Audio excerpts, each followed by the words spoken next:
Ever felt overwhelmed with your goals? You want to wake up early, exercise, read more, start a business, spend more time with family, but before you know it, you're burnt out and achieving none of them. I have been there myself, and at one point I had so many goals that I was constantly busy but making zero progress.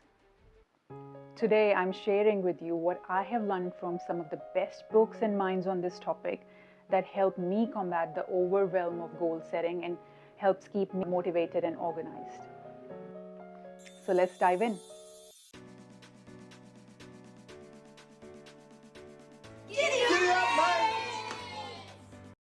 Before we talk about goals, let's clear up something very important: the difference between dreams, purpose, and goals.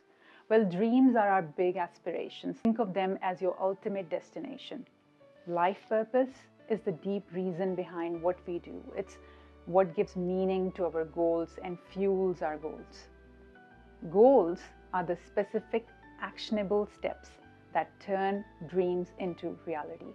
Understanding this distinction might help you reduce the overwhelm of goal setting. Maybe what you're calling a goal is actually a dream and needs to be broken into smaller goals. James Clear in Atomic Habits says, "You do not rise to the level of your goals, you fall to the level of your systems." This means setting clear goals isn't enough. You need the right structure to make them happen. Most people set goals based on what they want to achieve, but real, lasting change happens when we shift our focus to who we want to become. Who we want to become, the identity. So let's say you want to wake up early. Instead of saying, "I want to wake up at 5 a.m., start thinking, "I'm the kind of person who wakes up early and takes control of my day." This is what James Clear calls identity-based habits. When your goal aligns with your identity, it becomes easier to follow through. For example, I used to struggle with consistency in fitness, but instead of just setting a goal to work out, I started seeing myself as a healthy person who regularly makes time to go to the gym to work out or attend fitness classes or go to walks. Eventually, skipping my weekend gym visits didn't just mean breaking a habit. It meant going against my identity, and that mindset shift made all the difference. So before you set your next goal, ask yourself, who do I need to become to achieve this? One of the reasons why goals are overwhelming is when they are not the right goals for us. So what does a good goal look like? This is what I have learned. Good goal should, number one, align with your values and identity. If it doesn't resonate with who you are or who you want to become, you'll lose motivation. Second, it should challenge you, but be realistic. It should push you beyond your comfort zone, but without feeling impossible. Number three, it should be specific and actionable. So instead of saying, "I want to be healthier," a better goal is, "I want to drink 2 liters of water daily and exercise 3 times a week," as an example. A good goal should also have clear deadline. Open-ended goals often get pushed aside. And it should help create a ripple effect. So the best goals improve multiple aspects of our life. For example, waking up at a reasonable early time in the morning can boost your productivity, health, mindset, and everything at once.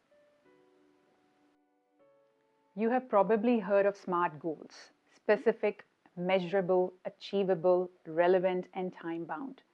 But let's make it practical. Instead of saying, "I want to get fit," make it specific. "I want to lose 5 kgs. Measurable. I'll track my weight every week. Achievable. I'll work out 3 times a week. Relevant. This aligns to my health goals. Time-bound. I'll achieve this in 3 months. George T. Duran developed the SMART framework in 1981, and it's been used in productivity and business planning ever since.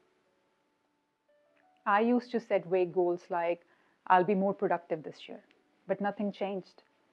Once I got specific and I started saying, "I will wake up at 6 a.m. and work for 1 hour distraction-free, things started improving. Another big reason why we lose motivation to achieve our goal is because we set incorrect or unrealistic number of goals. So, how many goals are ideal, you might ask? The truth is, there's no one size fits all answer. Less is more, and prioritization is the key. In my personal experience, the sweet spot is 3 major goals at a time. Why? Because if you focus on too many, you spread your energy too thin. Think of your energy like sunlight. When it's scattered, it's warm, but when it's focused, it can start a fire. The One Thing by Gary Keller emphasizes focusing on fewer goals to make real progress. So let's make this real for you. Rather than picking 10 goals which are not aligned with you and setting unrealistic expectations on yourself, think of one SMART goal you're setting this month, and more importantly, who do you need to become to make this goal happen? Is this goal aligned to your overall life purpose and values?